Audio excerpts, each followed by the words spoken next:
¿Qué tal? ¿Cómo lo lleváis? ¿Qué tal va ese pádel? ¿Estáis en el momento dulce donde todo sale? ¿Estáis en el pozo y estáis ahí en crisis? ¿O estáis en un término medio donde un día jugáis bien y otro día jugáis mal? Bueno, suele ser lo normal, ¿vale? Así que no os preocupéis, que no pasa absolutamente nada. El resto. Vamos a meternos con el resto. El resto, muchas veces simplemente pensamos que, bueno, es el momento en el que nosotros nos colocamos, nos sacan y tenemos que meter la pelota. Y empieza el punto. Y ya está, y no pensamos mucho más.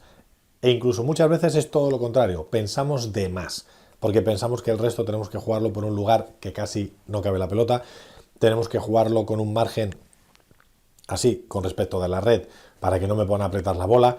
Si veo que estoy un poco agobiado, cojo y me da por hacer el globo.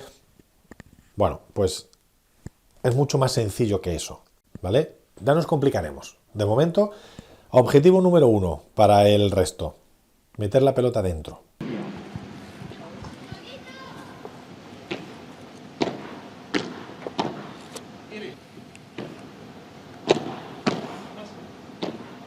Ese es el objetivo número 1 del resto. ¿Cómo?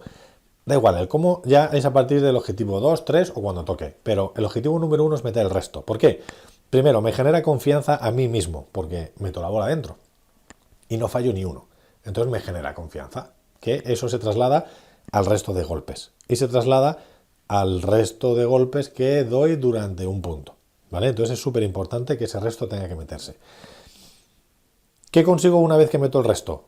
Que la pareja rival tenga que jugar. Como no soy adivino y no sé cómo me va a venir la pelota, de difícil o no, de momento no tengo que agobiarme con eso. Que sé que los de enfrente, que cada vez que le dejo una bola fácil le apretan. Bueno, sé que puede suceder, pero ahora mismo no me interesa. Necesito meter el resto y a partir de ahí juego. ¿Por qué? Porque le puedo dar primero la oportunidad a los rivales de que su volea no sea tan espectacular y me deje seguir jugando. De que fallen. Y eso es importante, pero para que fallen tengo que meter yo la bola. Y luego también condiciono mucho en el que va a sacar, porque si yo intento sacar, yo me pongo ahora en la posición del sacador, yo estoy sacando y veo que siempre a la misma persona le estoy sacando mis mejores tiros, le varío de dirección, le juego contra el cristal, le juego a la T, le juego al cuerpo de derecha, al cuerpo de revés, le juego más cortado, más plano, me saco hasta de vez en cuando como un golpe liftado y me lo devuelve todo, a mí me desespera, porque ya no sé qué hacer para hacerle daño a esa persona. Y ya no hablo de si yo hago ese saque, mi mejor saque, y me viene un resto difícil. Que eso, como os decía, no era el objetivo número 1. Pero son otro de los objetivos que el restador tiene que conseguir. Tirar una bola complicada para que la volea no pueda atacar. Pues imaginaos si yo estoy en ese rol de sacador y no me fallan nunca, y encima hay veces que la bola me viene complicada para poder atacarla, a mí como sacador me desespera una barbaridad. Y puede hacer que yo cometa errores. Errores en los saques, y entonces empiece a jugar con segundos saques. Errores en los segundos saques, y cometo doble falta. Y luego que me exija demasiado en esa primera volea que voy a hacer o mi compañero, porque nos tiene tan desesperado el de adelante que nos está crispando los nervios, y luego la siguiente bola que nos viene después del resto la queremos quemar, porque estamos desesperados. Entonces, es muy importante que el resto se meta dentro.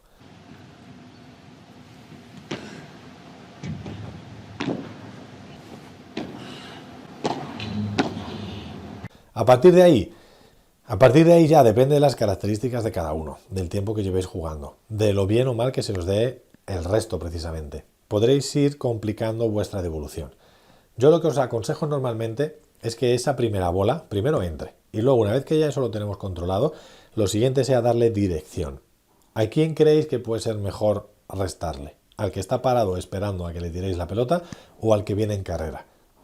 Bueno, pues lógicamente al que viene en carrera, salvo que el que está parado pues sea un poquito más flojete que el que viene en carrera y nos compense tácticamente jugar al que está parado. Pero bueno, de momento vamos por partes. Se suele decir como norma que hay que intentar meter el resto sobre el que saca, porque para eso viene en carrera y en teoría esa primera volea, a no ser que tenga una técnica muy buena y juegue muy bien, pues siempre me va a permitir poder seguir jugando, porque es muy difícil hacer una bola en carrera. Con el globo, porque va a ser un termómetro de lo que va a ser el partido. Juan Martín.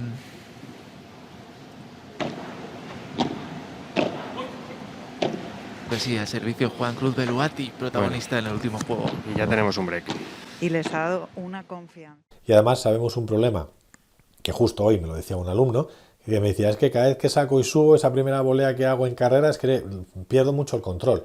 Claro, porque la gente no sabe pararse antes de hacer la primera volea. Entonces, es bueno que sepáis que yo saco y cuando voy a volear me tengo que parar y tengo que hacer en la medida de lo posible una volea habiéndome parado medio segundo antes del impacto. Hay un vídeo, por ejemplo, que Manu tiene en su canal, Manu Martín, que vi hace poco que hablaba precisamente de este split step, que es como se llama, que es ese saltito, ese parón que hay siempre previo antes del impacto. Entonces, bueno, os recomiendo que vayáis a su canal, a Mejora tu Pádel, y que veáis ese vídeo, porque seguramente os aclarará mucho con lo que yo estoy diciendo ahora mismo. Una vez que ya he metido el resto y una vez que ya empiezo a dirigirlo, puedo empezar a ver a qué altura puedo meter la pelota. ¿Vale? ¿Hace falta jugarla a 2 dedos de la red? No. Hace falta jugar a una velocidad, mejor dicho, a una altura, donde no le deje a los rivales una bola pues en el golpe fetén suyo, que sepa que me van a jugar luego una bola muy difícil de continuarla. Lo que pasa que ahí ya estaríamos afinando un poco la dirección de que no solamente la bola vaya a una altura, que no hace falta que sea a 2 dedos, pero tampoco que sea muy franca aquí a la altura del pecho, y encima tenemos que valorar la velocidad a la que la jugamos. Pero bueno, de momento vamos paso a paso. Hemos dicho que tenemos que meter la bola dentro, hemos dicho que tenemos que dirigirla al que saca, hemos dicho que no tenemos que jugarla a 2 dedos de la red, podemos jugarla con un poquito más de margen, y luego ya con eso tenemos que decidir el poder de alguna manera no complicarnos mucho con lo que pasa después del resto, porque muchos de vosotros restáis y os vais para adelante. ¿Para qué? Para cansaros, para quedaros descolocados, para quedaros descolocados. O sea, está bien que de vez en cuando y en función del tanteo hagáis ese golpe, a lo mejor por sorprender, que intentéis restar primero y si veis que el resto es bueno, que podáis avanzar un poco y meteros dentro del cuadro. Pero no necesariamente resto y me voy para adelante. Puede que mi resto no haya sido bueno, puede que no merezca la pena irme para adelante, puede que el tanteo tampoco me merezca mucho la pena porque a lo mejor es un... si resto en el lado de iguales, a lo mejor es un 0-0 o un 15 iguales, y no le voy a decir al rival, mira, es que te puedo restar y me puedo ir para adelante a presionarte. Pues bueno, si elegís otro tanteo más adecuado para sorprender y que esa sorpresa os beneficie, pues mejor. Una vez que ya tenemos claro que no hace falta restar y meterme dentro, es simplemente ya ver lo que cada uno puede hacer. A veces me decís, Hugo, es que yo me gusta restar de globo. Sí, está muy bien, pero tenemos que ver cómo saca el rival. Si los rivales sacan muy bien y tienen un primer saque que está muy bien, tienes que tener una técnica muy buena para poder restar de globo un primer saque. Porque normalmente, si no la tienes muy buena y no controlas muy bien el golpe, pues hay veces que metes una bola y ha sido increíble, pero fallas 4. Se quedan unas cortas, otras se te van demasiado hacia la diagonal y se te van hacia la reja o hacia la pared lateral. Entonces es muy difícil hacer globos de primer saque. ¿Se puede hacer? Sí. Se nota muchísimo. Yo creo que a Ale y a Juan Cruz les sucede un poco lo mismo. ¿Tenéis que probar a hacerlos? Sí, porque a lo mejor los hacéis y os salen de maravilla. Pero tenéis que tener cuidado y en cuenta que es muy difícil hacer globos con el primer saque, ¿vale? Y sobre todo de resto. Con lo cual, bueno, de resto estamos hablando. Con lo cual tenéis que tener en cuenta que para hacer un globo es mejor que la bola se quede más cómoda. Y por eso con el segundo saque sí que se suelen hacer un poquito más los globos. Hacerle daño al rival, muy complicada de leer. Viniendo zurda además y lo esconde mucho el golpe. ¿Dónde el globo? Igual, primero meter la bola dentro, intentar apuntar a la T, intentar tirar un globo que os haga no fallar y a partir de ahí, depende. O se lo hacéis al que viene en carrera si viene muy rápido porque le va a pillar al contrapié, se lo podéis hacer al que está esperando en la red porque supuestamente está bien colocado y si no ha leído que vais a hacer un globo, pues si le hacéis un globo medio normal tampoco va a llegar tan bien como para que luego no podáis jugar o seguir jugando la bola que os tire de bandeja o de remate o de lo que quiera hacer. Entonces simplemente es que lo tengáis en cuenta, que el globo con el primer saque es difícil, pero si queréis probarlo, a ver qué pasa.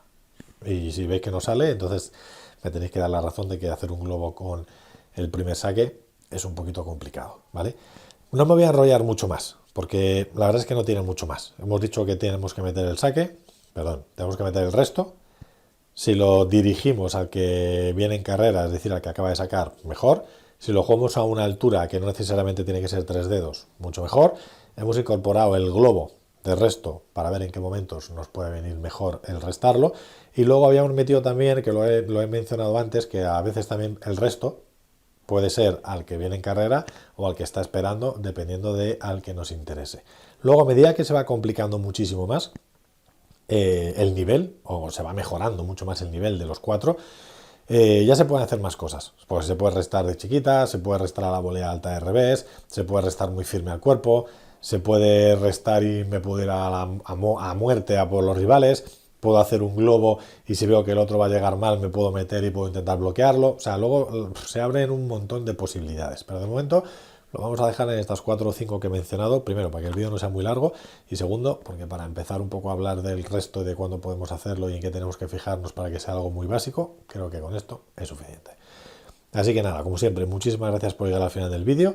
Me consta que el formato que estoy haciendo ahora de poner el fondo borroso, de poner un poco escrito las 2 o 3 puntualizaciones que os estoy haciendo, os está gustando y os está ayudando mucho, así que en principio y mientras siga grabando con el croma detrás no me queda más remedio, ¿vale? Ando con muchísimas clases, el club está hasta arriba de alquileres y no dispongo de las pistas para poder grabar tanto como me gustara, o me gustaría, mejor dicho, así que tiene que ser casi todo el formato en croma.